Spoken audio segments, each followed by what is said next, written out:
Bismillahirrahmanirrahim.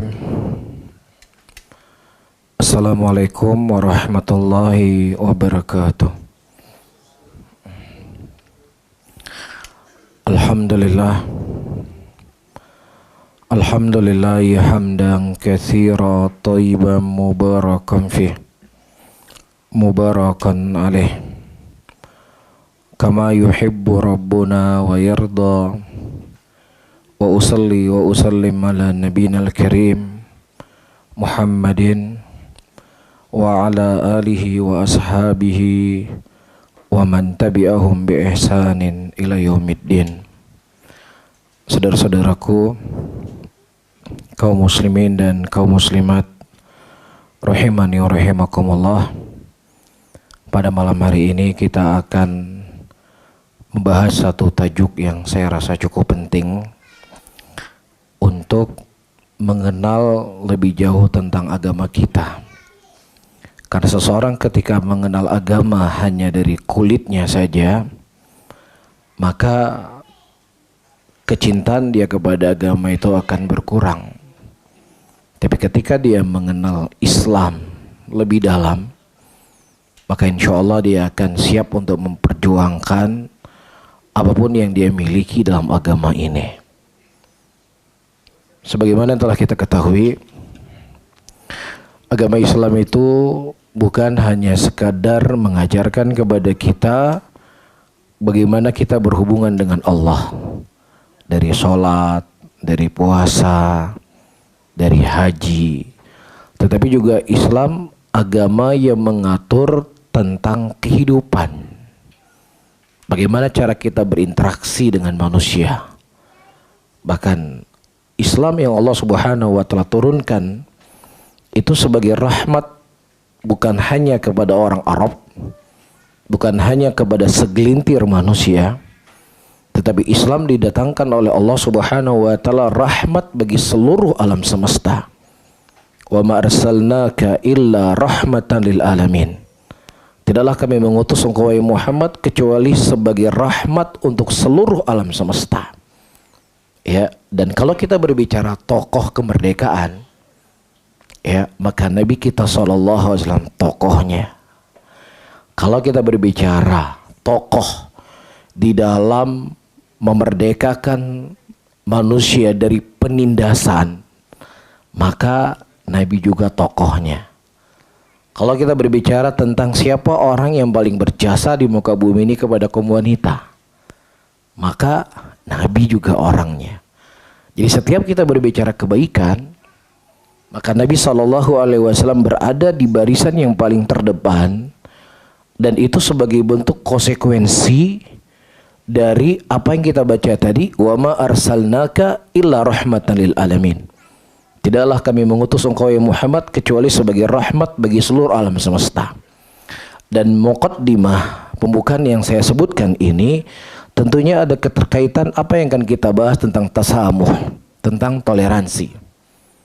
Ya, di zaman jahiliyah, kaum wanita itu adalah kaum yang tertindas. Mereka itu hanya dipakai ketika dibutuhkan, ya, untuk melampiaskan syahwat kaum laki-laki. Tapi ketika wanita tersebut tidak bisa dipakai dalam keadaan dia haid, maka wanita itu dikeluarkan dari rumah mereka. Ya, jadi perempuan itu hanya sekedar untuk memuaskan nafsu mereka. Bahkan tidak sedikit orang-orang jahiliyah, mereka merasa malu, minder, ya, ketika lahir di tengah-tengah mereka perempuan. Allah menyebutkan ayat dalam Al-Quran, wa idza busyira ahadun bil untha dhalla wajhuhu muswadda. Ketika diberikan khabar bahwasanya anak yang lahir itu perempuan, bagaimana kondisi mereka? Kondisi mereka, wajah mereka menghitam karena malu yang lahir perempuan. Maka tidak sedikit ternukilkan dari orang-orang musyrikin, mereka mengubur anak mereka hidup-hidup. Ini perlu diketahui oleh ibu-ibu, perlu diketahui oleh puan-puan. Ini kondisi. Bahkan kalau kita membaca peradaban Eropa, peradaban Barat, ya, beberapa ratus tahun yang lalu Mereka tuh mohon maaf ya, ini fakta yang dibicarakan. Mereka masih berselisih, ini perempuan manusia atau bukan manusia, segitunya coba. Ya, beberapa ratus tahun yang lalu orang-orang barat itu mereka masih berselisih, ini manusia atau bukan perempuan ini.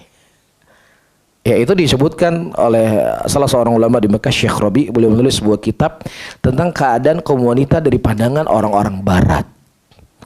Ya, jadi beberapa ratus tahun yang lalu mereka sepakat perempuan ini adalah manusia. Akan tetapi dijadikan sebagai bahan untuk mengdieksploitasi perempuan tadi.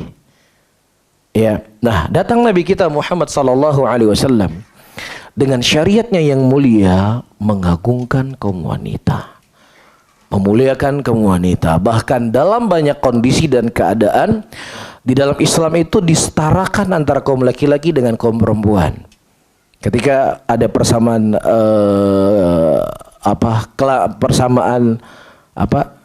apa istilahnya, gender yang disuarakan oleh orang Barat hari ini untuk menyamakan antara kaum laki-laki dengan kaum perempuan, Nabi SAW telah berbicara itu ribuan tahun yang lalu.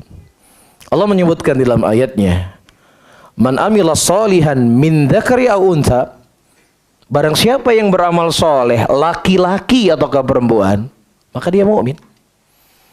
Jadi tidak dibedakan antara laki-laki dengan perempuan di dalam mereka beribadah, dalam mereka berbuat kebajikan. Ketika laki-laki berbuat kebajikan dan perempuan berbuat kebajikan, maka mereka orang-orang yang beriman, kata Allah.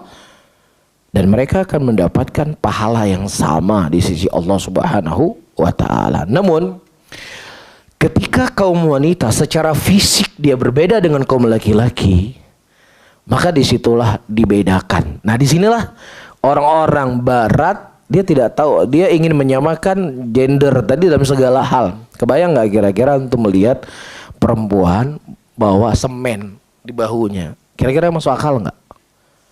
Angkat semen. Kebayang nggak kira-kira ada di sini di Malaysia perempuan ngangkat semen 50 kilo? Iya, pandangan seorang laki-laki, ketika kita melihat laki-laki bawa semen, biasa kan? Biasa. Tapi secara naluri kita manusia, perempuan bawa semen. Gimana coba? Semen ya di sini namanya ya. Simen. Kalau simen di Indonesia merek HP, simen. Al-muhim. Ya, atau perempuan jadi tukang parkir. Ya, jadi tukang parkir. Di sini nggak ada tukang parkir ya. Nah, tukang parkir perempuan, ayo maju mundur. Jadi secara manusiawi nggak mungkin perempuan berbuat hal yang seperti itu, karena memang secara fisik dia berbeda. Ya, dan tidak ada bisa akan ada yang mengatakan sama laki-laki perempuan dalam semua hal. Ini mustahil. Iya, secara fisik berbeda atau enggak? Perempuan lebih gemulai, laki-laki harus laki-laki. Iya, berbeda, perasaannya juga berbeda. Betul nggak? Ini perempuan ya. Laki-laki misalnya hilang apa ya? Kalau kita di Indonesia, ibu-ibu paling suka dengan Tupperware kan? Tupperware, wadah-wadah begitu untuk taruh apa? Sama Tupperware. Ibu-ibu di sini suka Tupperware juga ya? Tapi sama. Ya, laki-laki hilang Tupperware biasa atau enggak? Biasa kan? Udah nanti beli lagi. Lah perempuan hilang Tupperware. Waduh. Ini berbulan-bulan itu nggak, materi pembahasan di rumah nggak habis-habis seputar Tupperware. Itu Tupperware warnanya itu nggak ada di Kuala Lumpur, itu tok satu. Iya, parah dia, itu diulang-ulang berkali-kali. Kita beli lain, beda bang, beda. Ya, itu jadi pembahasan yang nggak habis-habis. Bahkan kalau suaminya pergi, bukan ditanya bang udah sampai mana, Tupperware-nya jangan lupa dibawa pulang ya. Itulah indahnya perempuan. Saya nggak menyebutkan itu kekurangan, tetapi itulah perempuan. Iya, ini kursi di rumah dipindahkan ke tempat lain, itu masalah buat perempuan. Dipindahin sebentar aja jadi masalah. Ya, makanya perempuan kalau ngambek, ya ngambek tuh ya, ngambek, merajuk, ya itu indah kita lihatnya, benar nggak? Betul nggak? Ini laki-laki mohon maaf udah berjenggot merajuk lagi, gimana kira-kira? Beda kan pasti kan? Jadi saya ingin menyatakan bahwasanya perempuan dengan laki-laki dalam segala hal itu nggak bisa disamakan. Akan berbeda perasaan, fisik mereka berbeda. Maka dalam Islam Ketika ada hal-hal yang memang laki-laki itu berbeda dengan perempuan, maka ada ibadah-ibadah yang itu hanya dikhususkan kepada laki-laki dan tidak disyariatkan kepada perempuan. Tetapi perempuan diberikan ibadah yang lebih mudah, tapi pahalanya sama kayak laki-laki. Itulah keadilan dalam Islam. Perempuan, laki-laki dengan fisiknya mereka disyariatkan berjihad, berperang, bawa kuda, bawa panah, bawa senjata. Perempuan, ini hal yang seperti ini sulit dilakukan oleh perempuan, sulit. Ya baru naik kuda sekali udah menjerit-jerit mungkin dia. Tabiatnya memang seperti itu. Nah perempuan mereka tidak berjihad, dalam arti kata berperang, mereka disuruh berangkat haji. Haji itu jihad buat mereka. Pahalanya sama seperti pahala laki-laki. Jadi ketika Allah Subhanahu wa taala mensyariatkan sesuatu kepada kaum perempuan, itu adalah untuk memuliakan perempuan itu sendiri. Itu harus digarisbawahi. Karena orang-orang di luar sana ketika berbicara tentang syariat Islam yang mengatur tentang perempuan, selalu akan digambarkan ini sebagai bentuk penindasan kepada kaum wanita. Ya, itu yang mereka suarakan, itu yang mereka bangun, itu yang mereka ciptakan agar apa saja yang datang dari Islam yang berketerkaitan dengan perempuan itu dianggap penindasan. Dan kita telah menyebutkan Islam adalah agama pelapor memerdekakan kaum wanita dari hal-hal yang saya sebutkan tadi. Bahkan Nabi nggak malu-malu ketika beliau ditanya, ya Rasulullah, siapa orang yang paling kau cintai? Istri saya yang paling saya cintai. Iya, ini pengumuman yang diumumkan oleh Nabi SAW bahwasanya wanita itu punya hak yang dimuliakan. Gak malu Rasulullah mengatakan, istri saya adalah orang yang paling saya cintai. Pernah nggak antum ngomong istri paling saya cintai? Itu cemen, takut sama istri. Masa istri paling yang dipuji-puji? Kan begitu kita di sini kan. Kalau puji kaum laki-laki, puji perempuan itu takut sama istri. Tapi Nabi tidak. Ketika ditanya Rasulullah, siapa orang yang paling kau cintai? Istriku, kata Nabi. Iya, adapun laki-laki bapaknya, mertua saya. Iya, bahkan Nabi kita SAW para hadirin, tidak ada orang yang paling beliau muliakan di muka bumi ini, ya, melebihi dari beliau memuliakan istri-istri beliau. Beliau mengatakan sebaik-baik kalian adalah orang yang paling baik kepada keluarganya, dan aku orang paling baik kepada keluargaku. Siapa? Istri. Makanya dari bentuk Nabi SAW memuliakan istri-istri beliau, ya, beliau ketika masuk rumah, itu kata Aisyah yang pertama kali dilakukan oleh Nabi itu bersiwak. Dan Aisyah tidak pernah mencium bau yang tidak sedap dari mulut Nabi SAW, karena Nabi hal yang pertama kali beliau lakukan adalah mengecup istrinya sebagai bentuk untuk memuliakan mereka. Jadi dalam konsep agama kita, agama Islam para hadirin dan hadirat, semakin seseorang itu lemah, maka semakin kuat perlindungan yang diberikan kepada mereka. Itu konsep dalam agama. Maka laki-laki yang paling jelek, maka laki-laki yang paling pengecut adalah laki-laki yang mendolimi perempuan, laki-laki yang mendolimi kaum wanita. Dan laki-laki yang perkasa, laki-laki yang hebat adalah laki-laki yang hebat untuk istrinya, hebat untuk anak-anaknya, hebat untuk keluarganya. Ya, karena itu konsep dalam Islam yang harus difahami oleh ibu-ibu dan bapak-bapak sekalian. Taib, ini satu bab. Kita berbicara tentang wanita, dan di sana banyak pembahasan-pembahasan yang dibahas oleh para ulama kita tentang kaum wanita itu sendiri. Taib, begitu juga para hadirin dan hadirat yang dimuliakan oleh Allah, ketika rasis, ya, di kaum jahiliyah itu menjadi satu momok dalam kehidupan mereka, yang mana mereka menilai manusia itu tergantung dari warna kulitnya. Ya, walaupun orang-orang dianggap sebagai orang yang modern hari ini, ya, dianggap mereka adalah orang yang sudah tidak melihat dari warna kulit, tapi secara praktek itu masih terjadi perbedaan di antara kulit hitam dengan kulit putih.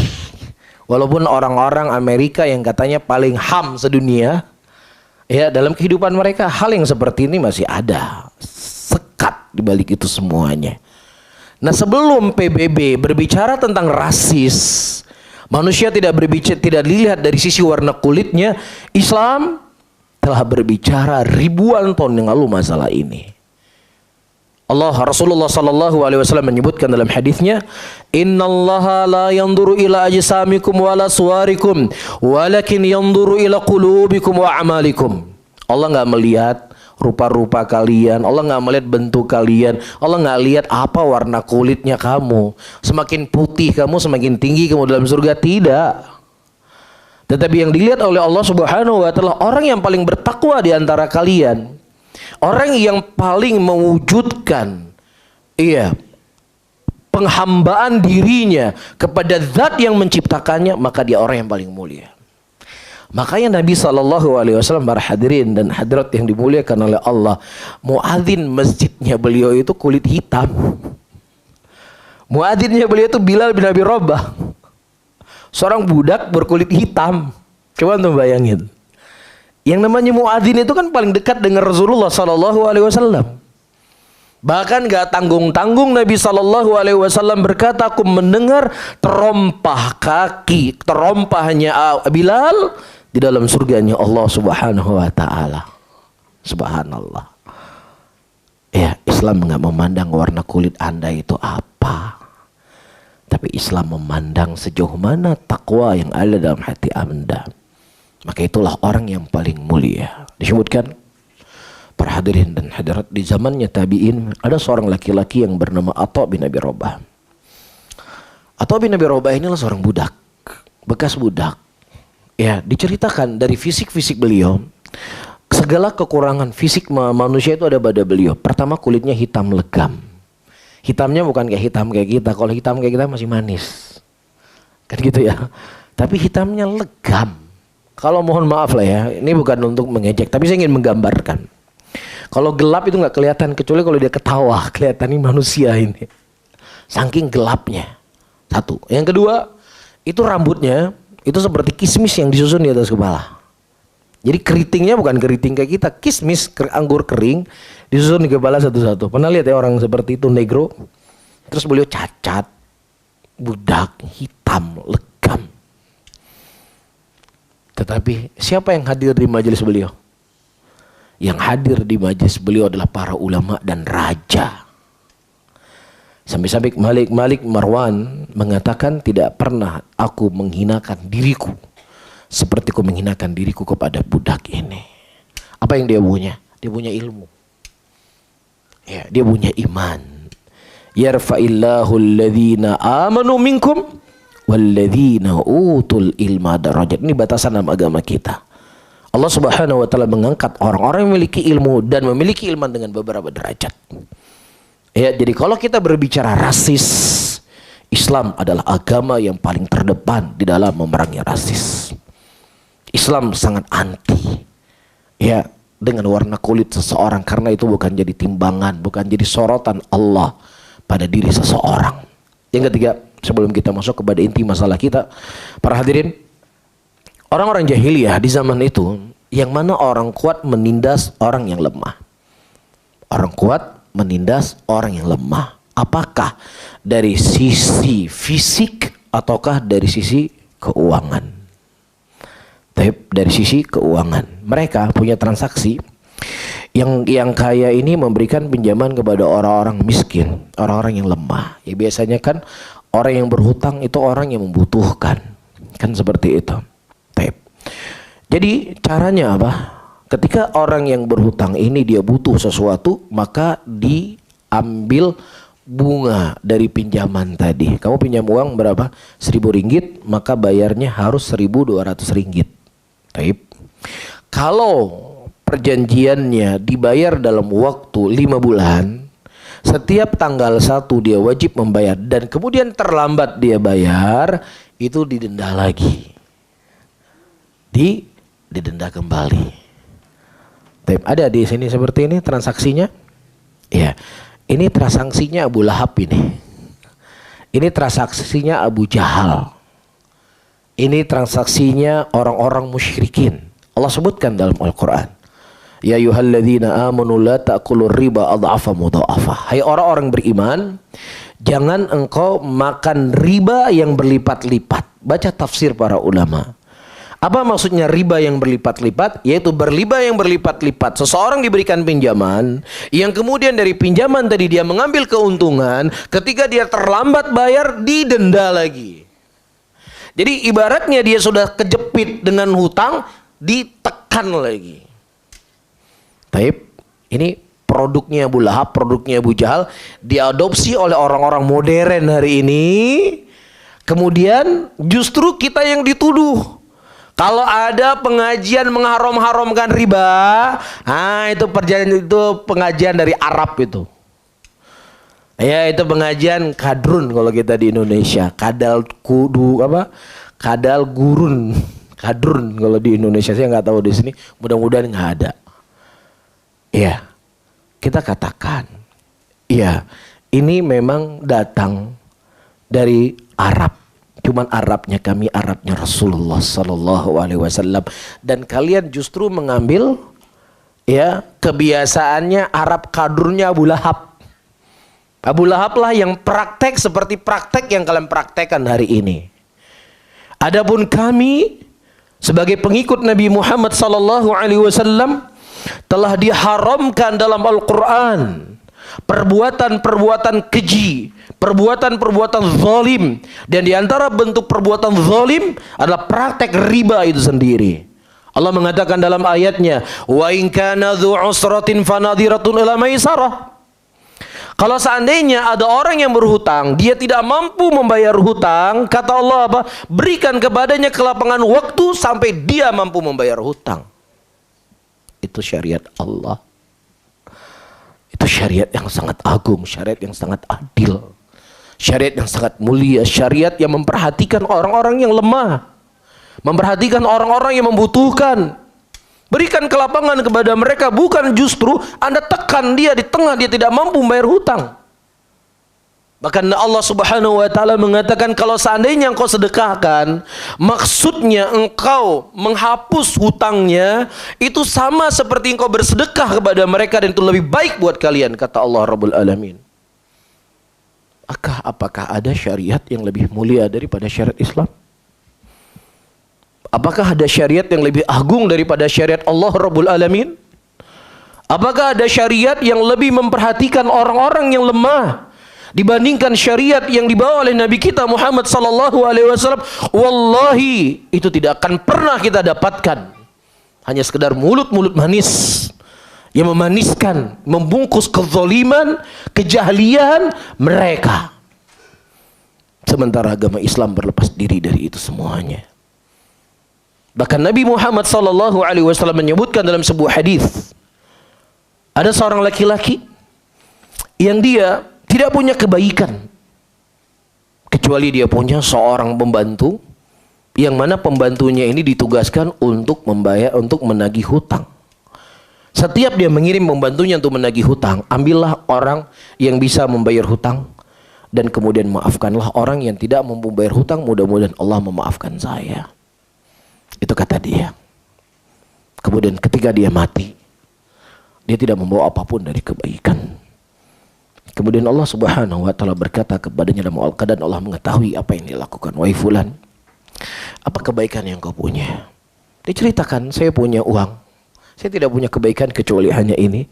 Setiap ada orang yang berhutang dengan saya, setiap waktu untuk saya tagih, saya mengirim pembantu saya, dan saya mengatakan ambillah hutang dari orang yang mau bayar hutang, dan maafkanlah orang yang tidak mau bayar hutang, mudah-mudahan Allah memaafkan saya. Kemudian kata Allah, hari ini aku memaafkan engkau. Allah mengampuni dosanya, dan kemudian Allah masukkan dia ke dalam surga. Ini sekelumit hadis-hadis Nabi Sallallahu Alaihi Wasallam tentang bagaimana tasamuhnya Islam, bagaimana toleransinya agama Allah Subhanahu Wa Taala. Para hadirin, seperti saya sebutkan tadi di awal kajian, kita tidak mengetahui kemuliaan agama ini. Kita nggak akan bisa tahu kehebatan agama Allah.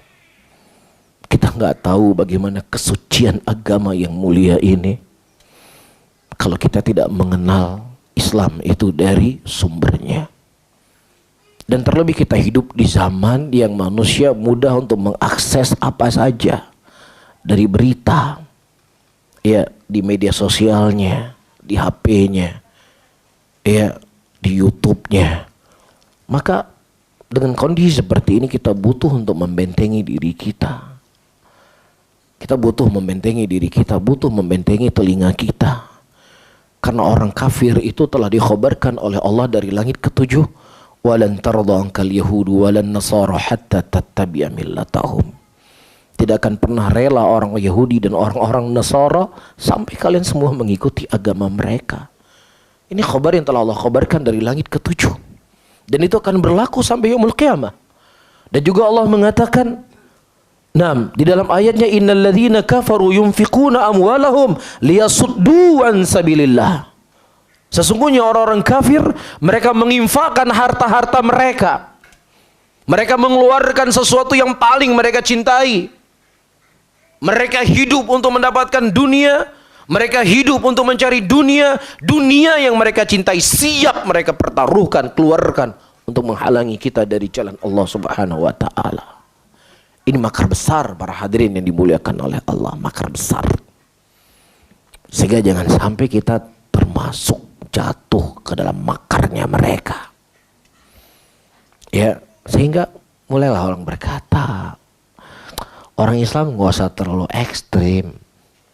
Orang Islam jangan terlalu egois. Ya, masa surga Allah yang begitu luas, hanya orang Islam aja masuk surga? Kan semua agama mengajarkan kepada kebaikan, nggak ada agama yang nggak mengajar kebaikan. Ya, nah sebagian daerah, terkhusus di negara kami, di kota-kota besar, anak-anak muda itu mulai malu untuk menyebutkan sih sebagai seorang muslim. Udahlah, nggak usah bicara agama kamu apa, itu urusan kamu mas Tuhan kamu. Kita nggak ada batasan agama. Batasan kita adalah kita sebagai warga negara Indonesia, nggak ada batasan. Itu sudah mulai. Ya, kamu agamanya apa? Akhi, bukan akhi ya kalau mereka ya. Bro, ini zaman 2022, nggak ada urusan sama agama orang ente. Yang paling penting dia bisa berbuat baik kepada manusia, dia nggak merugikan manusia, nggak mengusik manusia, nggak mengganggu kebebasan manusia, udah selesai. Urusan Tuhan itu urusan kamu dengan Tuhanmu di rumah. Di sini kita nggak ada urusan Tuhan-Tuhanan. Di sini kita nggak ada urusan agama kita apa. Itu mulai. Ya, jadi para hadirin dan hadirat, kita nggak. Jadi apa yang mau saya bilang? Pergolakan itu bukan lagi hanya membahas kunut atau nggak kunut, bukan lagi membahas tahlilan atau nggak tahlilan. Ini penting, perlu dibahas. Saya nggak menafikan itu semuanya. Tetapi hari ini manusia, ya, atau orang-orang munafikin kufar datang kepada kita dari bab seperti ini. Saya nggak tahu ya di kondisinya di Kuala Lumpur di Malaysia. 10 tahun yang lalu kita di Indonesia itu kalau lihat gereja itu sesuatu yang menakutkan. Pokoknya wah saya Islam, nggak mau saya ke situ, kan begitu.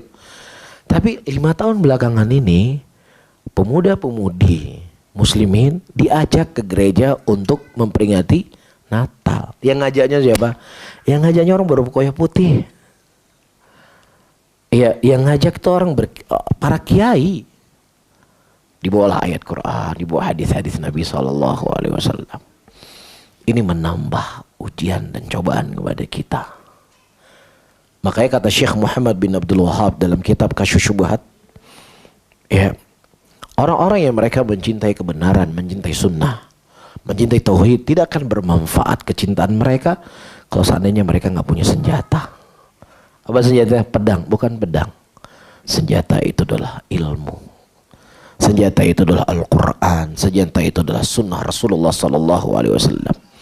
Karena tidak ada sebuah kebatilan yang mereka datangkan untuk membenarkan kebatilan mereka kecuali Allah telah mendatangkan jawabannya dalam Al-Quran dan jawabannya dalam sunnah Rasulullah SAW. Wala ya'tunaka bimithlin illa ji'naka bil haqq, kata Allah. Tidaklah mereka mendatangkan kepada engkau semisal hujjah, argumentasi tentang apa yang mereka serukan kecuali kata Allah kami telah datangkan jawabannya di dalam Al-Quran. Jadi kita butuh untuk belajar. Kita butuh untuk nuntut ilmu. Syaitan dan bala tentaranya, ketika dia mengajak kita, dia nggak bosan, dia nggak jenuh.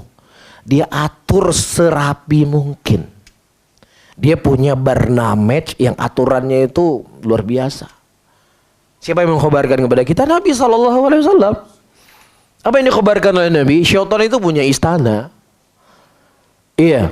Nah, siapa yang mereka berhasil melakukan sebuah perbuatan, iya, berhasil menggoda manusia, melakukan sebuah perbuatan itu akan didekatkan oleh dengan si iblis.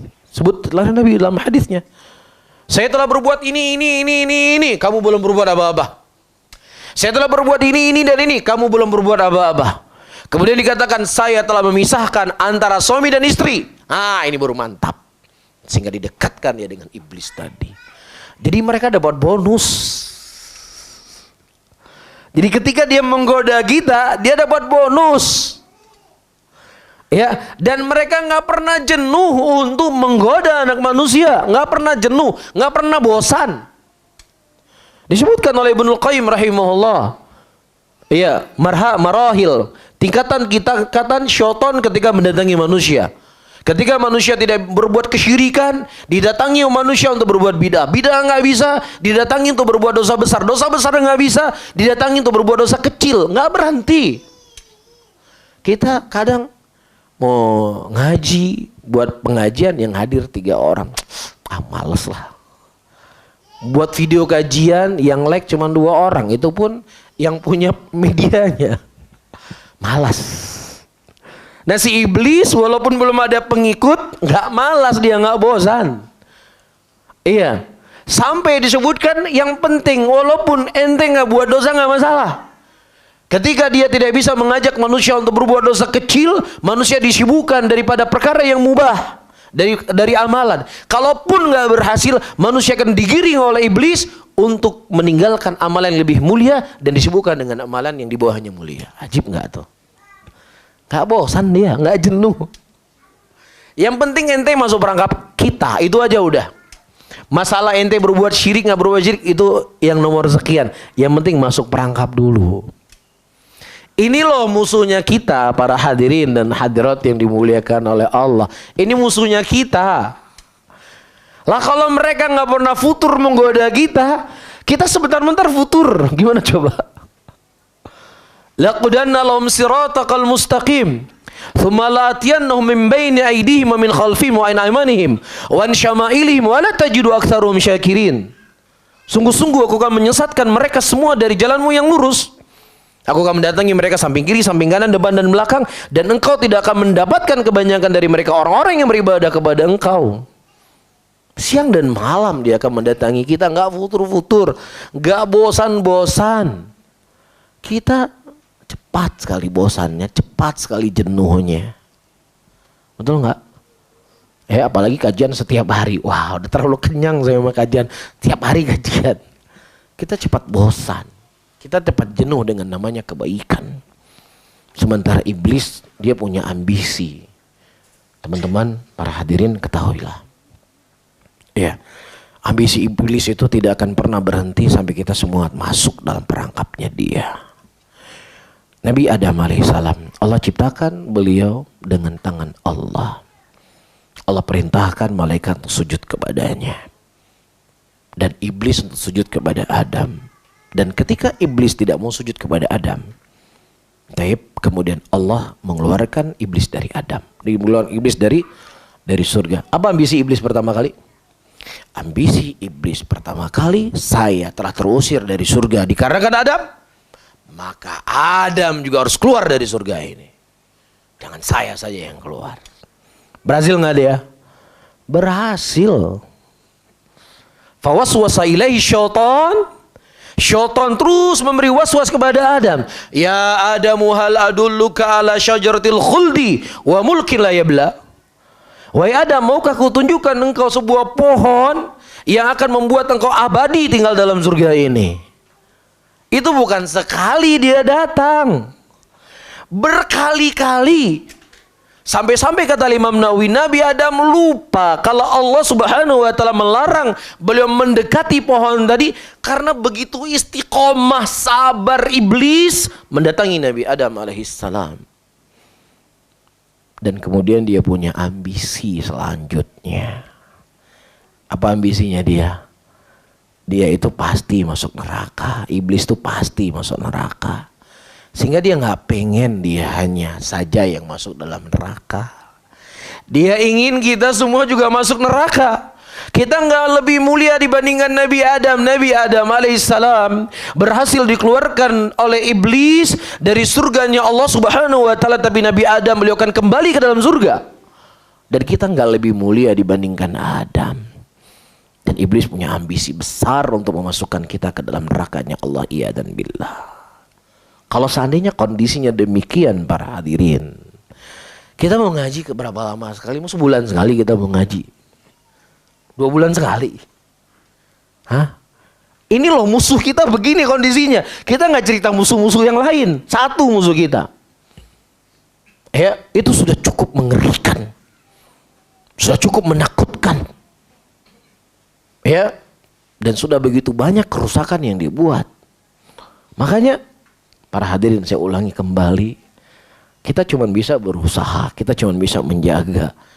Adapun semuanya kembali kepada Allah, dan bentuk penjagaan kita semangat untuk terus kita menggali, mempelajari ilmu sampai kita bertemu dengan Allah Subhanahu wa taala. Baik, kemudian para hadirin dan hadirat, kita masuk kepada inti masalah yang ingin saya bahas. Ya, karena ketika nanti saya bahas di awalnya kafir, kedengarannya Islam ini kok kafir terus ya. Makanya saya membawa muqaddimah, ini loh tasamuhnya Islam. Ini loh keindahan agama Allah. Sehingga ketika Islam berbicara kafir, maka itu adalah untuk kebaikan itu sendiri. Para ulama,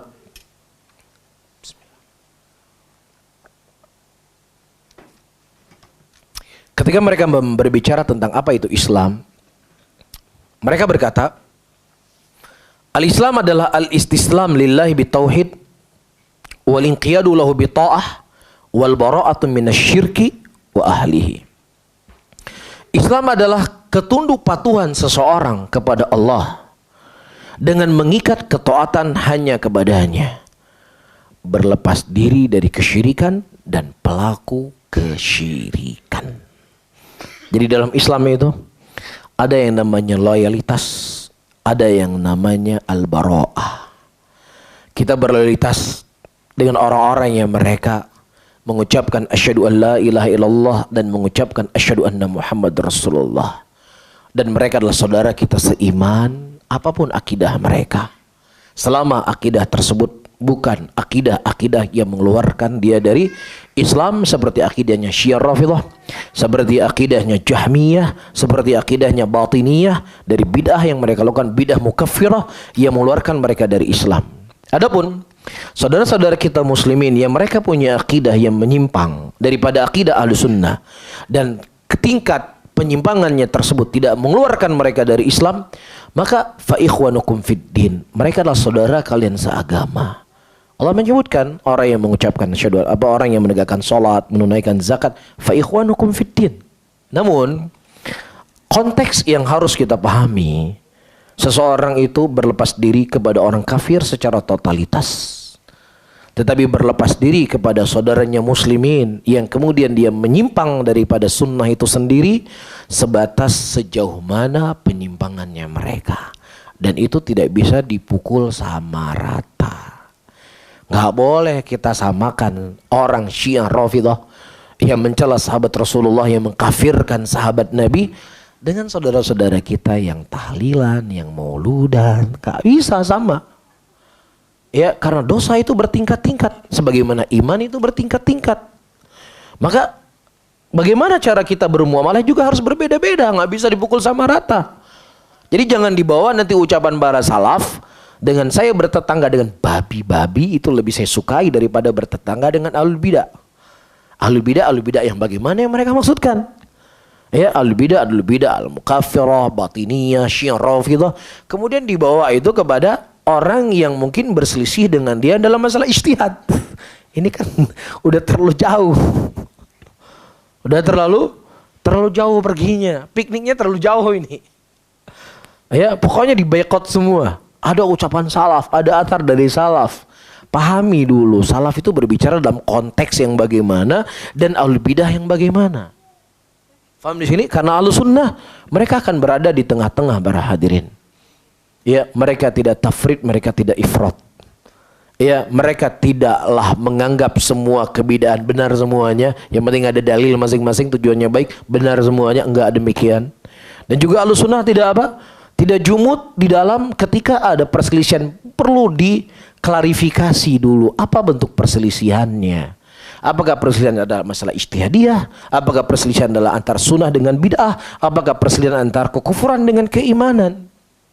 Makanya Ali bin Abi Thalib radhiyallahu taala anhu ketika beliau berhadapan dengan kaum Bughat, siapa itu Bughat? Bughat orang Khawarij yang keluar dari pemerintahan Ali dan mereka mengkafirkan Ali bin Abi Thalib radhiyallahu taala anhu.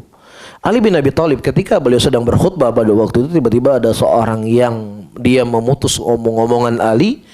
Dia berkata, la hukma illa lillah, tidak ada hukum kecuali hukumnya Allah.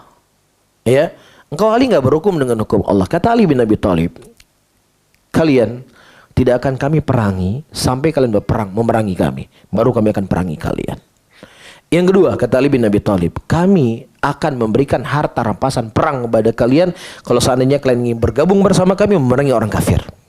Yang ketiga, kami tidak akan pernah melarang kalian untuk berniaga di mana saja pasar muslimin. Kemudian Al-Imam Syafi'i membawa athar ini dalam kitab Al-Beliau mengatakan inilah madhabnya kami dalam menghadapi Bughat. Imam Syafi'i mengatakan dan kita tidak melarang mereka untuk sholat di mana saja dari masjid muslimin, silahkan mereka sholat. Apa pelajaran yang bisa kita petik? Pelajaran yang bisa kita petik, ada hak yang harus diberikan kepada seorang muslim. Walaupun dia terjatuh dalam penyimpangan, walaupun dia terjatuh dalam kebidahan, tetapi loyalitasnya kita nggak sama dengan orang-orang yang mereka berjalan di atas Al-Quran dan Sunnah dan menjauhi dari kebidahan. Itu harus difahami baik-baik para teman-teman semuanya. Karena Ahlussunnah itu bukan apa ya? Bukan pokoknya semua jadi musuh. Pokoknya intinya nggak sama kami musuh. Padahal yang itu sifatnya ijtihadiyah juga dimusuhi. Itu hal yang nggak benar. Kita harus berbeda sikap. Rasulullah SAW ketika berhadapan dengan dua orang laki-laki yang berbeda. Yang pertama dengan Dzul Khuwaisirah, yang kedua dengan Hatib bin Abi Balta'ah. Iya, Dzul Khuwaisirah dia mengatakan Rasulullah itu tidak adil dalam membagi harta rampasan perang. Sampai-sampai dia berkata, bersikap adillah engkau ya Muhammad, sesungguhnya aku tidak melihat keadilan pada diri engkau. Kemudian kata Nabi SAW, aku diturunkan wahyu, kalau seandainya aku tidak adil, siapa yang akan bisa adil? Kan begitu? Ya. Dan kemudian Umar bin Khattab berkata, ya Rasulullah, izinkan aku untuk membunuh laki-laki ini. Jangan, kata Nabi, nanti orang-orang akan beranggapan bahwasanya Muhammad telah membunuh sahabatnya sendiri. Itu kata Rasul. Akan tetapi akan keluar dari laki-laki ini yang sholat kalian kalah dengan sholatnya mereka, dan seterusnya dari hadis. Tetapi ketika Rasulullah SAW berhadapan dengan Hatib bin Abi Balta'ah, Hatib bin Abi Balta'ah sahabat Rasulullah SAW yang ikut perang Badar, dan beliau dijadikan orang-orang, termasuk orang-orang yang diajak bermusyawarah dalam masalah-masalah besar. Apa kesalahannya beliau? Kesalahan beliau itu diturunkan ayat dari Al-Quran, dari langit ketujuh. Ya ayyuhalladzina amanu la tattakhidhu aduwwi wa aduwakum awliya. Apa yang dibuat oleh Hatib bin Abi Balta'ah? Hatib bin Abi Balta'ah mengirim surat ke saudara-saudaranya di Mekah kalau Nabi ingin menyerang kota Mekah. Ini adalah hal yang besar. Ini yang akan memudaratkan Nabi SAW dan para sahabatnya. Sampai-sampai Allah turunkan ayat dari langit ketujuh dan mendatangkan malaikat mengkhabarkan kepada Rasul akan surat tersebut. Dan Umar bin Khattab mengatakan kepada Rasulullah, ya Rasulullah, izinkan aku memenggal laki-laki munafik ini. Sama seperti Hatib bin Abi Balta'ah. Apa kata Rasulullah? Ya Hatib, mahamalaka ala hadza. Ya Hatib, apa yang mendorong kau melakukan perbuatan ini? Rasulullah nggak tanya sama siapa? Sama Dzul Khuwaisirah. Tapi kepada Hatib bin Abi Balta'ah ditanya oleh Nabi.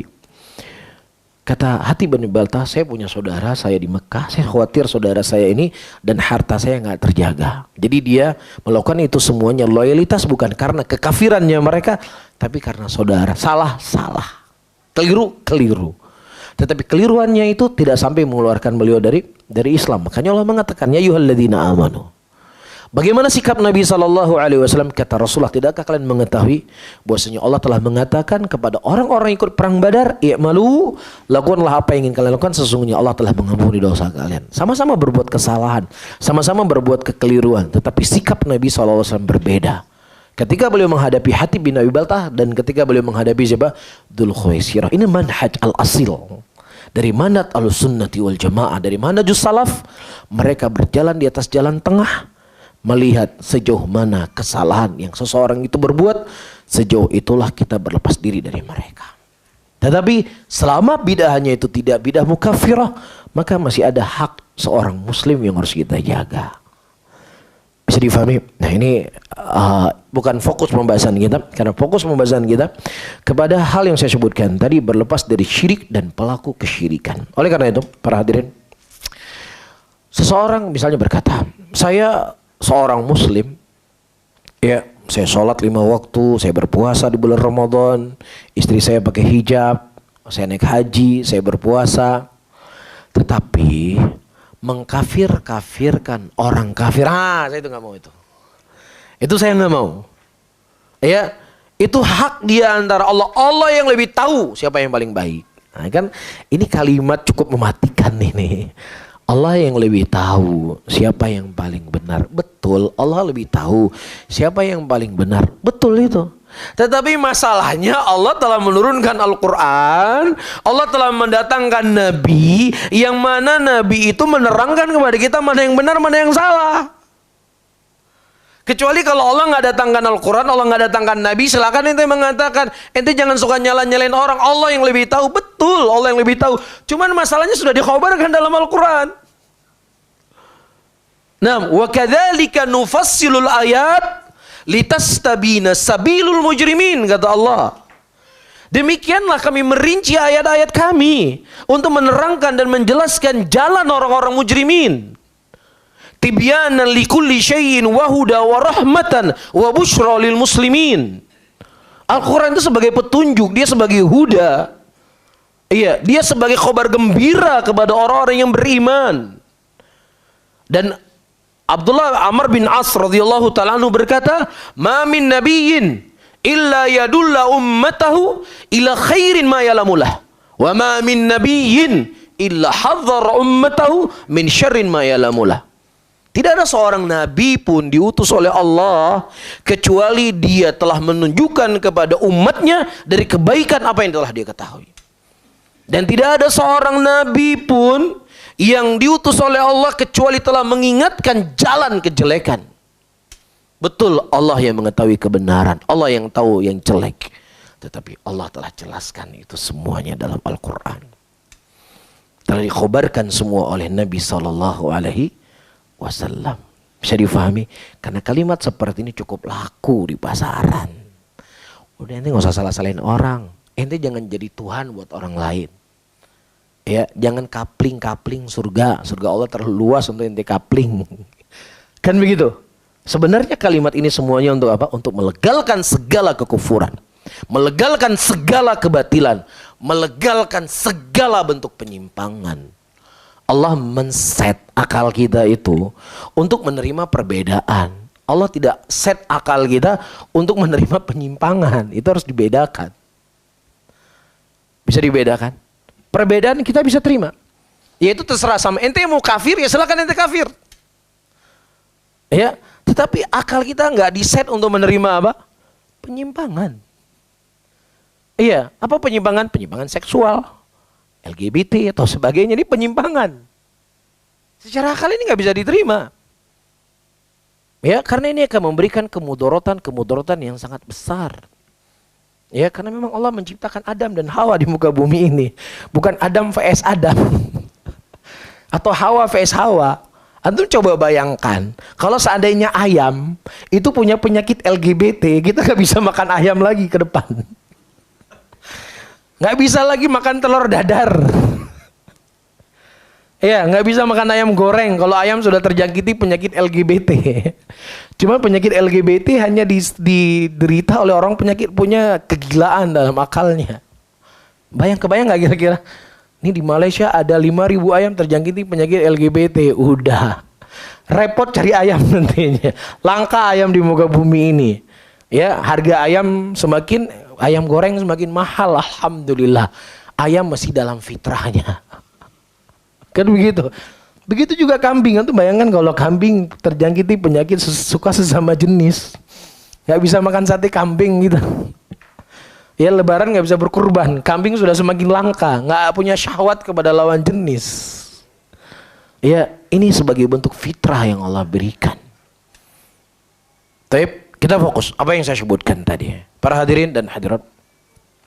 Orang yang mengatakan bahwasanya saya ingin berislam, saya ingin beribadah, tetapi saya tidak mau mengkafirkan orang-orang kafir, Anda tidak dikatakan sebagai seorang muslim.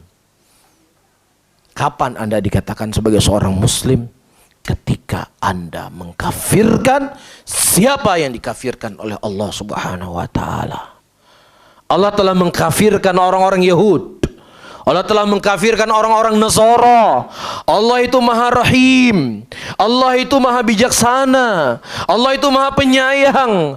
Dengan Maha Penyayangnya Allah, Allah mengatakan dalam ayatnya, Innal ladzina kafaru min ahlil kitab wal musyrikina fi nari jahannam khalidina fiha ulaika hum syarrul bariyah. Sesungguhnya orang-orang kafir dari kalangan ahlul kitab dan musyrikin, mereka berada dalam neraka jahanam, mereka kekal dalam neraka selama-lamanya, dan mereka sejelek-jelek makhluk di muka bumi ini, kata Allah Rabbul Alamin. Anda enggak lebih mulia dibandingkan Nabi SAW. Anda enggak lebih rahim dibandingkan Rasulullah. Anda enggak lebih bijak dibandingkan Nabi Muhammad SAW. Bersama dengan itu beliau berkata, walladzi nafsu Muhammadin biyadih la yasma' hadhil ummah yahudiyyun wala nasraniyun thumma lam yu'minu bima jitu bih illa kana min ashabil jahim, kata Rasulullah.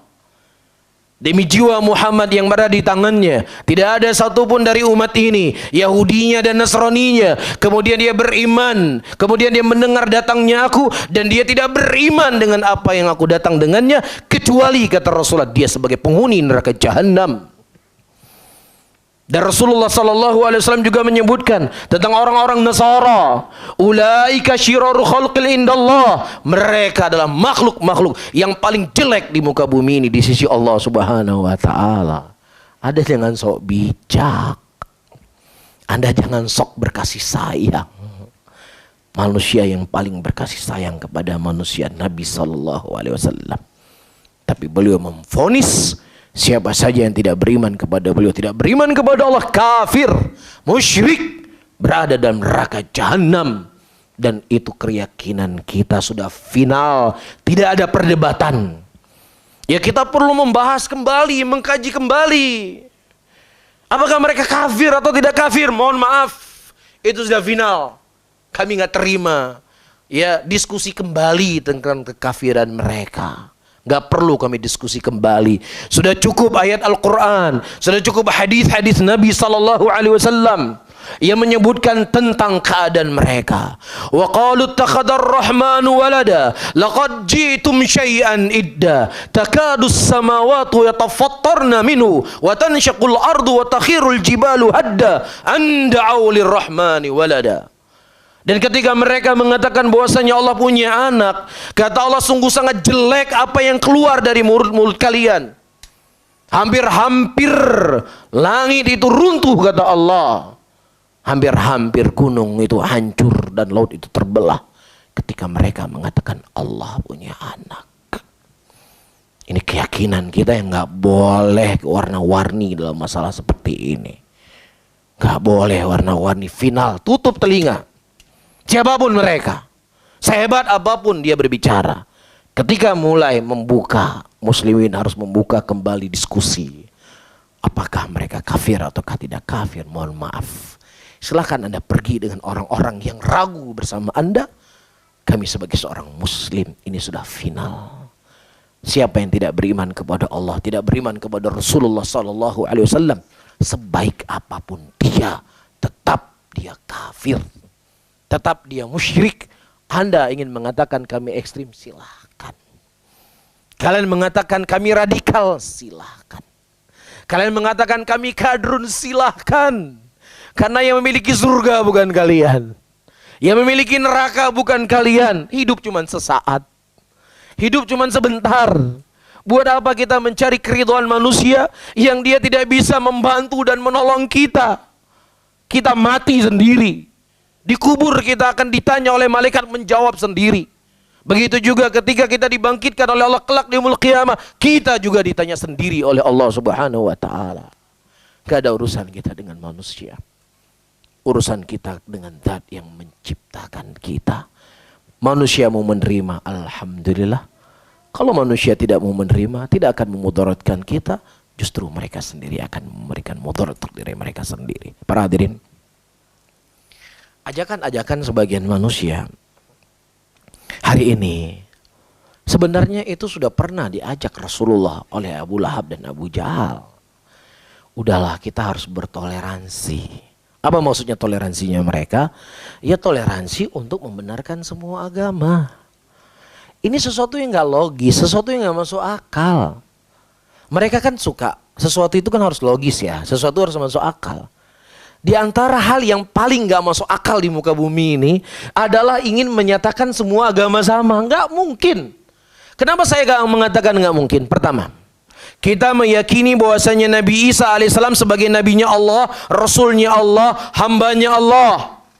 Sementara mereka Nasrani meyakini Nabi Isa itu sebagai Tuhan.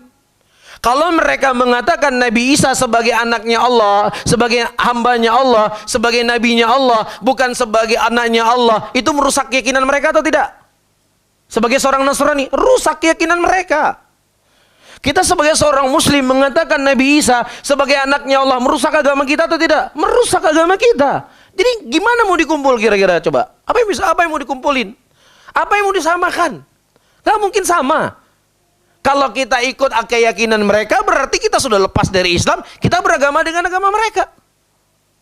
Iya, atau sebaliknya, kalau seandainya dia ikut dengan keyakinan kita, Nabi Isa sebagai anak, sebagai Nabi Allah, sebagai Rasulnya Allah, bukan anak Allah, merusak keyakinan dia sebagai Nasrani.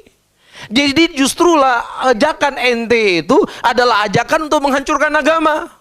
Apakah menghancurkan agama Islam ataukah menghancurkan agama Nasrani? Padahal tujuannya untuk membawa persatuan. Ini bukan persatuan, ini adalah kerusakan. Maka dalam Islam sudah ada konteksnya. Lakum dinukum waliyadin. Agama kalian adalah agama kalian, agama kami adalah agama kami.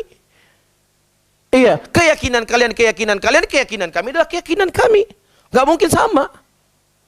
Iya, makanya ketika orang-orang musyrikin mengajak Rasulullah SAW menawarkan kepada Nabi SAW dengan pemberian-pemberian, diberikan ini, diberikan ini. Ya Muhammad, kami ingin memberikan apapun yang kau inginkan, asal engkau stop dari agama ini.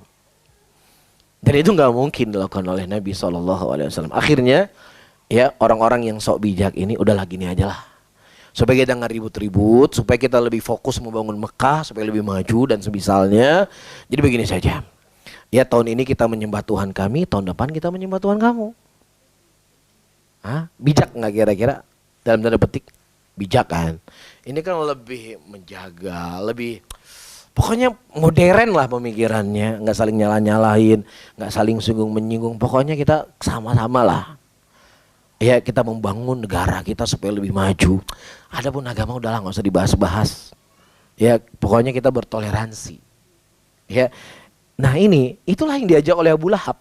Jadi sebenarnya mereka itu hari ini mengajak kita kepada zaman jahiliyah yang telah dikubur oleh Nabi dalam-dalam. Allah menurunkan ayat dari langit ke-7. Ketika mereka menawarkan kepada Rasul dengan tawaran yang saya sebutkan, saya sebutkan tadi, kata Allah, afa ghairullahi ta'muruni a'budu ayyuhal jahilun? Apakah kepada selain Allah kalian mengajak kami untuk beribadah kepadanya, wahai orang-orang jahil? Allah menyebutkan seruan toleransinya mereka ala Abu Lahab tadi, ala Abu Jahal tadi dengan sebutan jahil. Dan kemudian dibungkus, dipackaging dengan indah oleh orang-orang hari ini atas nama apa? Toleransi. Ya, sebenarnya mereka sedang tidak mengajak kita bertoleransi. Mereka sedang mengajak kita untuk meninggalkan agama yang mulia ini. Mereka ingin mengajak kita meninggalkan agama Allah, meninggalkan syariat Rasulullah, kemudian masuk dalam hubungan kekufurannya mereka. Anda nggak butuh mengajarkan toleransi kepada kami umat Islam. Malaysia, Indonesia, penduduknya mayoritas muslimin. Di sini mayoritas muslimin, di Indonesia juga mayoritas muslimin. Nenek-nenek moyang kami di Indonesia, di Malaysia, mereka bisa hidup bertetangga dengan orang kafir.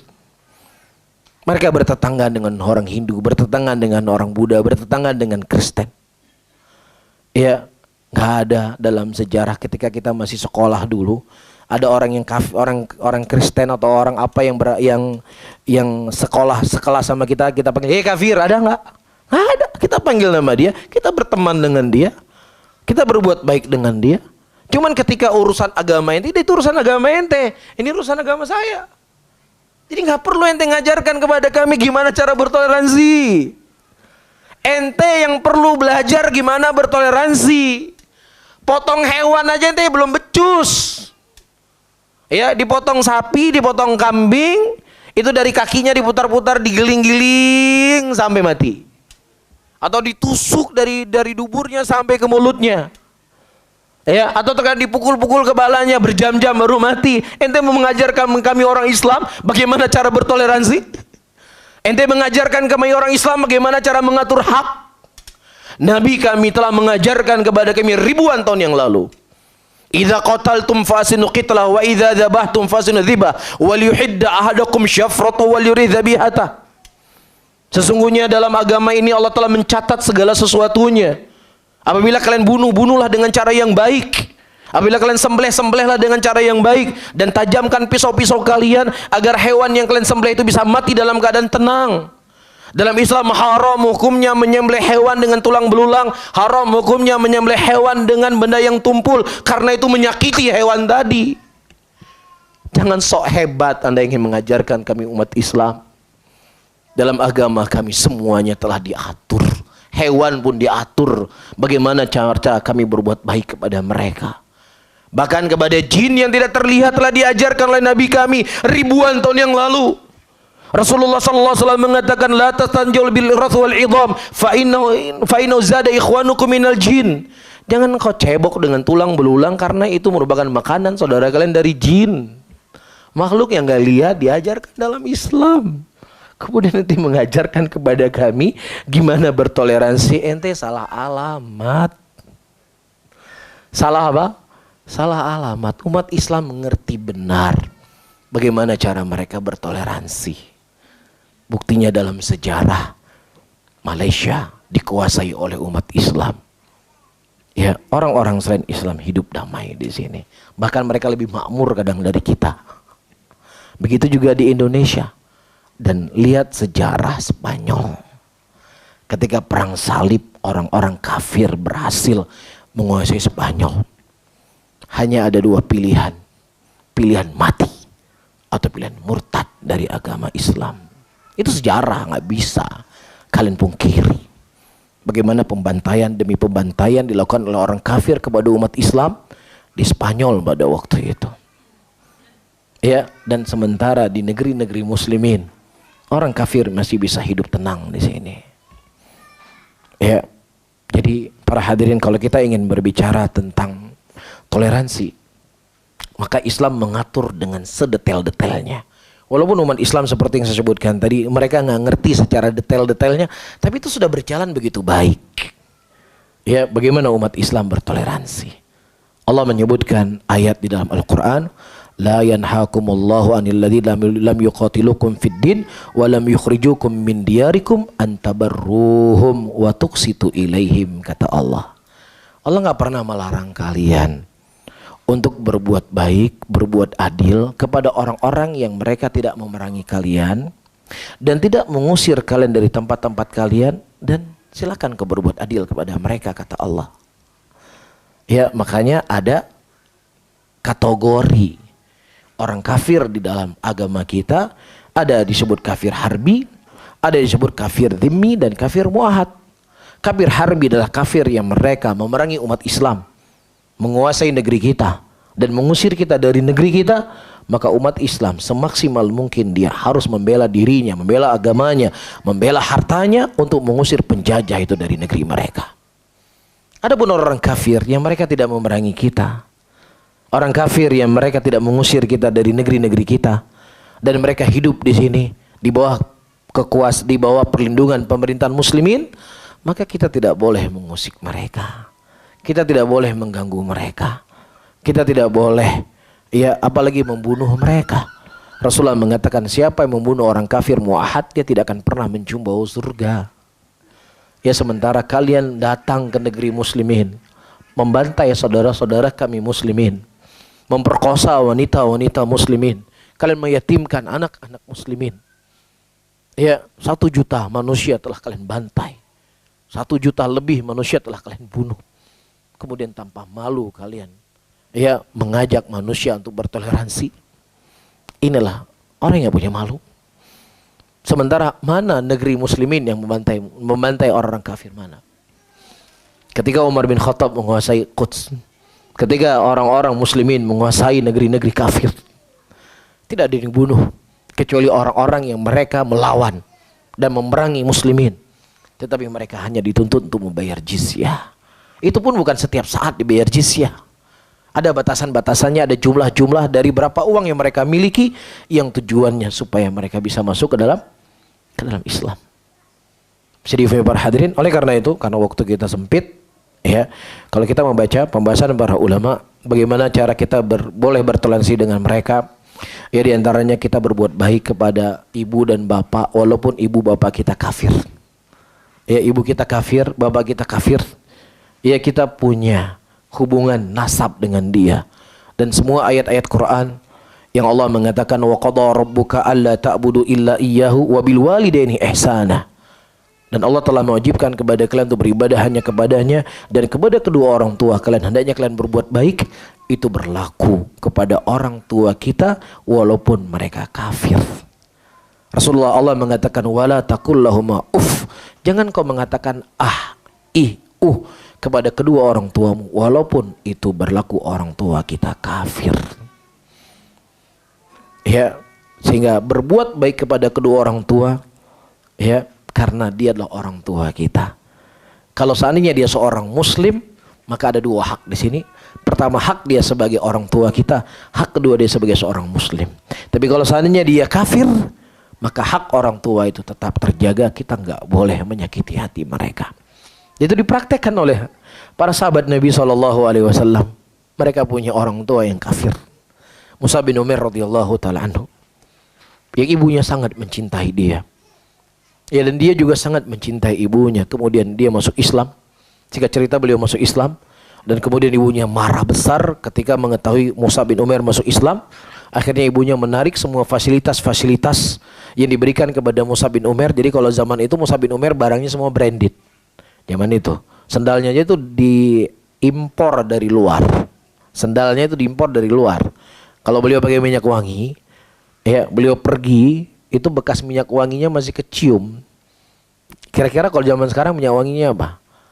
LV itu minimalnya LV mungkin. LV ke atas. Kalau minyak wangi kita kan pakai minyak wangi di kamar, keluar dari pintu rumah udah hilang baunya ya. Jadi kalau beliau pergi, walaupun beliau sudah pergi masih kecium. Di sini ada Mus'ab tadinya di sini. Minyak wanginya kecium. Mungkin zaman sekarang ombre minyak wanginya. Kan begitu. Nah, kemudian ayyuhal ikhwah rahimani rahimakumullah wal akhwat, ketika beliau masuk Islam, akhirnya dicari semua fasilitas, akhirnya ibunya berpikir bagaimana cara supaya Mus'ab bin Umair ini bisa kembali ke agama nenek moyangnya. Akhirnya ibunya tidak makan, tidak minum, biarkan dia mati supaya Mus'ab bin Umair iba. Mus'ab bin Umair berkata, wahai ibuku, engkau adalah ibuku yang aku cintai. Tetapi agama Allah lebih aku cintai dibanding kau, wahai ibuku. Kalau seandainya engkau punya umur lebih dari 1 dan kau hidup lagi, kemudian mati lagi, hidup lagi, mati lagi, aku tidak akan pernah meninggalkan agama ini. Beliau tetap pendiriannya di atas Islam, tetapi ibunya beliau tetap mengatakan engkau adalah orang yang paling kucintai sebagai nasab seorang ibu yang beliau tidak menghardik ibunya. Begitu juga Abu Hurairah radhiyallahu ta'ala anhu. Ketika beliau mendapatkan ibunya sudah tua renta, setiap saat beliau ajak ibunya untuk masuk Islam dengan cara yang baik, dengan cara yang santun. Hingga tiba suatu hari terdengarlah dari mulut ibunya Abu Hurairah radhiyallahu ta'ala anhu celaan dan cacian kepada Rasulullah sallallahu alaihi wasallam. Dan itu membuat sakit sempit sekali hati Abu Hurairah. Ini ibu yang melahirkan dia, yang beliau harus menyayanginya, harus menjaganya, nggak boleh menghardik, nggak boleh mencaci maki. Sementara orang yang dicintai oleh Abu Hurairah menghardik Nabi SAW, manusia yang paling beliau cintai. Apa yang dilakukan oleh Abu Hurairah? Beliau nggak membantak, nggak mencaci, nggak memukul ibunya atau teriak di depan ibunya. Beliau pergi kepada Nabi SAW. Beliau mengadu kepada Rasulullah, ya Rasulullah, doakanlah ibuku ya Rasulullah. Aku telah mendengar sesuatu yang sangat menyakitkan tentang dirimu wahai Rasulullah. Kemudian ibunya Abu Hurairah berkata, kemudian Rasulullah berkata, Allahumma hdi umma Abi Hurairah. Ya Allah, berilah hidayah kepada ibunya Abu Hurairah. Kemudian singkat cerita Abu Hurairah pulang ke rumahnya. Ya, dan kemudian terdengar suara air. Kemudian ibunya berkata, tunggu ya Abu Hurairah. Ketika kemudian dibukakan pintunya, ibu berkata, asyhadu an la ilaha illallah wa asyhadu anna Muhammadar Rasulullah. Kemudian saking bahagianya Abu Hurairah, dia kembali menjumpai Nabi Muhammad sallallahu alaihi wasallam. Dalam keadaan menangis dia berkata, ya Rasulullah, tadi aku menangis karena sedih. Orang yang kucintai, dia menghina juga orang yang paling kucintai di muka bumi ini. Tapi hari ini aku menangis, ibuku telah masuk Islam wahai Rasulullah. Kata Abu Hurairah, tidak ada hari yang paling kucintai melebihi hari di mana Allah mempertemukan aku dengan Rasulullah, dan kemudian Allah memberikan hidayahku kepada Islam, dan hari kedua adalah hari di mana Allah memberikan hidayah kepada ibuku ke dalam Islam. Ini hari yang paling membuat Abu Hurairah bahagia di muka bumi ini. Allah ayyuhal hadirun wal hadirat, dari ibu yang kita miliki. Ya, mereka adalah orang yang paling berjasa dalam hidup kita. Sejelek apapun dia. Apalagi ibu kita bukan musyrik, bukan musyrikah. Ibu kita seorang muslim. Ya mungkin ada hal-hal yang dia buat keliru di dalam sunnah yang kita ketahui. Kita butuh kesabaran. Nggak boleh menghardik, nggak boleh mencela mereka. Ya tidak boleh membentak-bentak mereka. Walaupun mungkin kita lebih banyak ilmu dibandingkan dia. Diceritakan dari Sulaiman ibnu Mu'tamir rahimahullahu ta'ala, ulama besar. Ya dia punya ibu yang agak cerewet. Yang mana ibunya diberikan pesan oleh raja pada waktu itu untuk meminta anaknya untuk menjadi qadhi pada waktu itu. Ibunya minta, engkau harus jadi qadhi. Ini raja sudah meminta. Diceritakan beliau tidak menjawab satu patah kalimat pun, beliau nggak menjawab. Beliau tundukkan wajahnya. Satu kalimat pun beliau nggak menjawab. Mungkin kalau seandainya yang berbicara kepada beliau bukan ibunya, mungkin beliau akan membawa ayatnya demikian, hadisnya demikian, kaidahnya demikian, usulnya demikian, maslahat dan mafsadahnya demikian. Beliau akan bisa berbicara. Tapi masalahnya di depannya adalah wanita yang paling berjasa dalam hidupnya, ibunya. Beliau tidak menjawab apa-apa, beliau diam. Kenapa beliau tidak mau menjawab? Beliau takut akan bisa menggoresi hati ibunya. Beliau takut ibunya akan sedih ketika beliau membantah, beliau diam. Subhanallah. Bahkan datang seorang kepada Umar bin Khattab, dia berkata, wahai Umar, saya punya seorang ibu yang sudah tua renta. Dan saya berkhidmat kepada ibu saya sampai kotoran pun saya cuci. Apakah saya sudah cukup berbuat baik kepada ibu saya? Kemudian kata Umar bin Khattab, tidak. Dulu ibumu ketika dia menceboimu, dia berharap supaya engkau bisa tumbuh besar. Dia berharap engkau bisa hidup. Dia berharap engkau bisa sukses. Sementara hari ini engkau menjaga ibumu, membersihkan kotoran ibumu. Tapi kau berharap kapan ibu kau mati. Engkau berharap kapan ibu akan mati. Itu yang membedakannya. Ya, oleh karena itu ayyuhal ikhwah rahimani rahimakumullah. Ibu kita yang kafir, kalau ibu kita kafir dalam Islam, demikian aturan diatur dalam agama kita. Apalagi kalau seandainya ibu kita seorang muslim. Ibu kita seorang muslimah. Maka siapa saja yang punya ibu hari ini, ya ini jalan besar buat kalian semuanya. Ini adalah surga yang selebar yang Allah masih berikan kepada kita. Karena seseorang ketika ibunya sudah meninggal, dia nggak punya lagi kebaikan yang akan bisa mengantarkan dia dalam surga yang lebih cepat dibandingkan ibunya. Dia nggak punya lagi doa yang doa itu bisa tembus ke langit ketujuh. Karena doa seorang ibu kepada anaknya itu akan sampai ke langit ketujuh. Oleh karena itu ayyuhal ikhwah, ketika kalian punya ibu, hal yang ingin kalian lakukan, jangan pertama kali istri yang kalian ajak curhat. Ya, bukan ahli ekonomi yang hendak kalian datangi dulu ibu. Saya ingin berdagang, saya ingin buka toko, saya ingin berbisnis. Walaupun ibu kita nggak ngerti bagaimana membranding barang, nggak ngerti bagaimana membranding sebuah produk, tapi dia punya doa. Dia punya doa yang tembus sampai ke langit ketujuh. Iya, dia punya sesuatu yang cukup berharga yang memberikan kekuatan kepada kita. Ridho Allah sama ridho walidain, ridhonya Allah bersama ridho kedua orang tua. Jangan sampai ibu kita tahu kita buka usaha dari orang lain. Walaupun mungkin dia tersenyum melihat kita. Walaupun dia mungkin gak berkomentar, tapi ada rasa sakit dalam hatinya. Kenapa anak saya gak menceritakan kepada saya? Kenapa saya tahu dari orang lain? Ini adalah sebuah kerugian pada kita, para hadirin. Ini rugi kita. Sementara kekuatan kita ada pada ibu kita. Ya, karena doanya tembus ke langit ketujuh. Ya, maka orang yang masih diberikan nikmat oleh Allah punya ibu hari ini, punya ayah, berbuat baiklah kepada mereka. Mereka kunci surga buat kita. Mereka kunci kesuksesan kita. Antum yang merantau, ya, ibu kita mungkin gak menghubungi kita. Dia takut merepotkan anaknya, tapi dia rindu sama kita. Antum yang merantau pulang ke kampung. Ada kesempatan pulang ke kampung, bertemu dengan ibu. Karena ketika ibu kita meninggal, kita nggak punya lagi kekuatan. Pegang ini baik-baik. Ini wasiatnya Rasulullah Sallallahu Alaihi Wasallam. Ya, Umar bin Khattab cemburu dengan Uwais Al-Qarni yang dia tidak melihat Nabi Sallallahu Alaihi Wasallam. Dia nggak pernah melihat Rasulullah. Tetapi Rasulullah mengkhabarkan Uwais Al-Qarni, ya, dikarenakan dia adalah seorang pemuda yang sangat berbakti kepada ibunya. Ya, maka kita sebagai seorang muslim, sebagai seorang penuntut ilmu, ya, nampak dari akhlaknya kita, nampak dari perubahan kita. Di antara perubahan kita adalah ibu kita semakin tenang, semakin bahagia, semakin nyaman ketika dekat dengan kita. Tapi kalau seandainya kita belajar, sudah menghafal sekian banyak ayat Quran, sekian banyak hadis Nabi, tapi ibu kita nggak nyaman dari kita, ketahuilah ilmu kita nggak bermanfaat sama sekali. Ya, ilmu kita nggak bermanfaat. Ini yang harus kita garis bawahi. Ya, orang kafir, ibu pun kita harus berbuat baik kepada mereka. Kemudian para hadirin dan hadirat yang dimuliakan oleh Allah, hal yang selanjutnya, ya, di dalam agama kita ada toleransi dengan bentuk tetangga. Rasulullah memberikan wasiat kepada kita untuk berbuat baik kepada tetangga. Walaupun nas-nas datang untuk berbuat baik kepada tetangga, itu masuknya juga kepada tetangga kita yang non-muslim.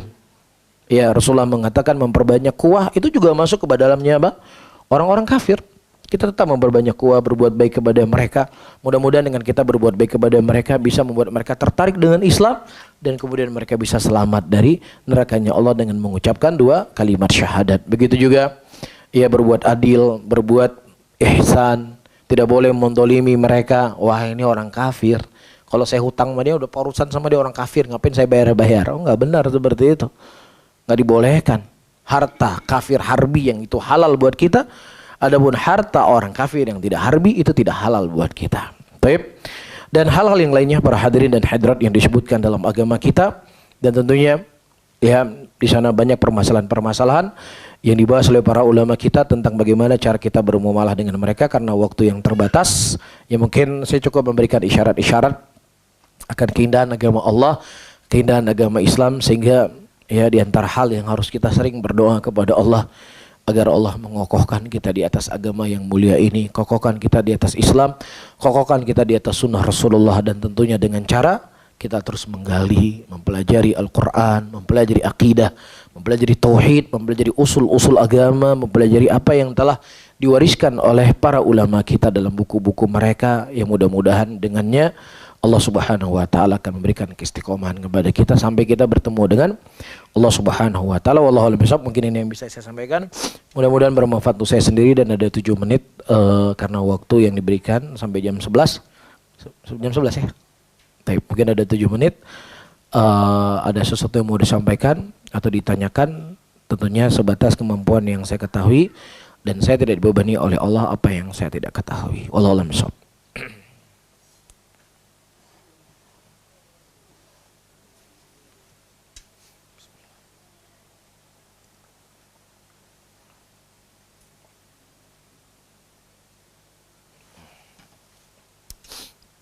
Kalau tidak ada, alhamdulillah, ya. Oh, silakan. Waalaikumsalam warahmatullahi wabarakatuh. 6.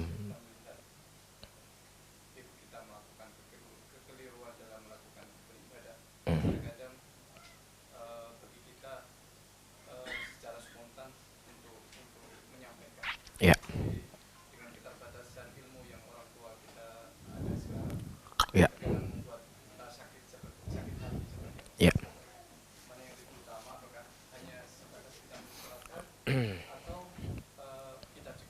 Taib. Para hadirin dan hadirat rahimani wa rahimakumullah. Pemberian yang paling berharga yang harus kita berikan kepada orang tua kita, terlebih ketika mereka sudah di masa-masa tua, adalah perhatiannya kita. Ya, kita harus punya waktu khusus dengan ibu kita. Ya, di tengah kesibukan kita, ya jangan sampai kegiatan acara kita dengan ibu kita batal karena sebatas istri kita ngajak belanja. Ya, kita sebagai seorang suami pemimpin rumah tangga, ibu kita lah yang pertama untuk diri kita.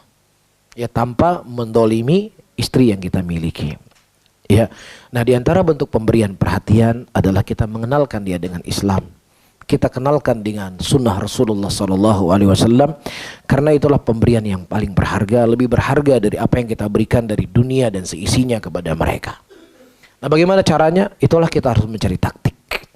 Ibu kita, ya di benak pikirannya kita adalah anaknya dia. Yang mana ya di benaknya kita suka nangis-nangis, suka berguling-guling, ya minta jajan nangis, itu di benaknya dia. Iya, makanya Al-Imam Abu Hanifah rahimahullah, beliau punya ibu, ya, yang mana ibunya beliau ini nggak percaya sama anaknya, nggak percaya maksudnya dalam pembahasan fikih. Jadi kalau dia punya masalah dalam masalah fikih, ibunya punya guru sendiri. Padahal anaknya itu ulama besar, lebih alim daripada gurunya ibunya. Tapi karena ibunya ini anak saya udah Abu Hanifah. Ingatnya di masa kecilnya nggak tahu ya anaknya udah menjadi orang besar. Jadi setiap ibunya punya masalah, Abu Hanifah gendong ibunya, dia tanya kepada gurunya, diantar ke sana. Iya, itulah pandangan seorang ibu yang harus kita fahami. Tapi maka kalau seandainya kita bisa menyampaikan dengan cara yang baik, dengan cara yang bagus, dengan cara yang bentuknya diskusi, ya kita sampaikan. Tapi kalau kita melihat ini ibu saya, kalau saya sampaikan, saya takut terjadi perdebatan dan kemudian ibu saya marah dan juga saya takut nggak bisa menahan emosi sehingga saya juga akan membentak ibu saya, naudzubillah.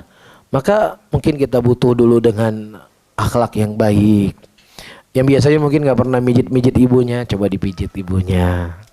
Intinya mungkin jarang kasih hadiah, lebih rajin lagi kasih hadiah. Ya mungkin tadinya jarang ya tidur mungkin sekasur dengan dia, sekali-sekali kita tidur di kasur dia. Ya sehingga ketika dia melihat perubahan-perubahan yang ada pada diri kita, insya Allah dengan kesabaran kita seperti Abu Hurairah radhiyallahu taala anhu, Allah akan membukakan hatinya. Ibu kita harus kalian ketahui teman-teman semuanya, ketika dia terkadang agak cerewet dengan apa yang kita lakukan, wallahi ya bukan dia benci dengan kita, bukan dia benci dengan apa yang kita lakukan, tetapi dia khawatir anaknya terjatuh ke dalam aliran-aliran sesat. Dia khawatir anaknya jadi teroris. Dia khawatir itu sebenarnya. Jadi ketika stigma itu yang kita bangun dalam hati kita nggak akan menjadi itu bermusuh dengan ibu kita. Ibu saya memang adu sunnah, naudzubillah. Ibunya dibilang adu sunnah, musuhnya sunnah. Syada. Ya bahkan ya begitulah sebagian teman-teman baru ngaji, dari dulu saya diajarin bid'ah saja sama kamu. Naudzubillah. Ini nggak pantas untuk diucapkan kepada seorang ibu. Ya, jadi kita perlu narik undur. Ya, insya Allah dengan perubahan-perubahan akhlak kita, ibu kita khawatir, wallahi mereka khawatir dengan kondisi dan keadaan kita. Tapi kita lihat dia semakin baik.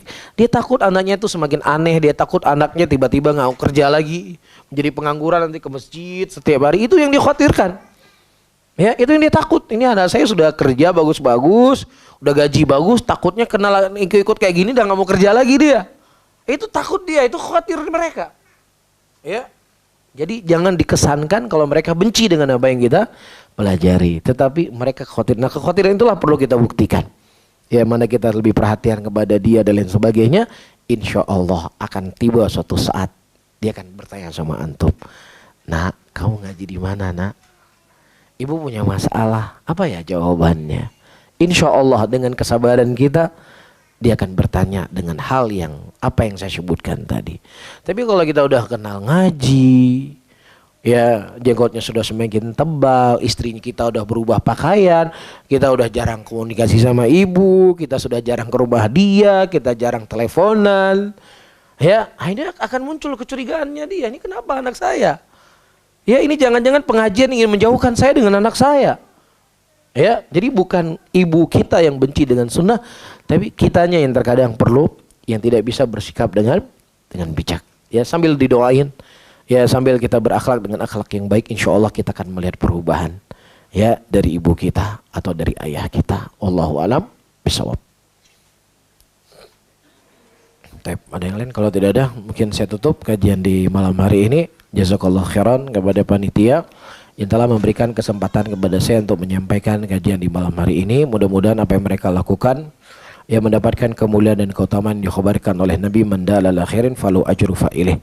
Barang siapa yang sesudah menunjuki sebuah jalan kebaikan, maka dia akan mendapatkan pahala dari orang-orang yang mengikuti kebaikan tersebut. Amin ya rabbal alamin. Saya tutup, subhanallah bihamdika asyhadu an la ilaha illa anta astaghfiruka wa atubu ilaik. Wassalamualaikum warahmatullahi wabarakatuh.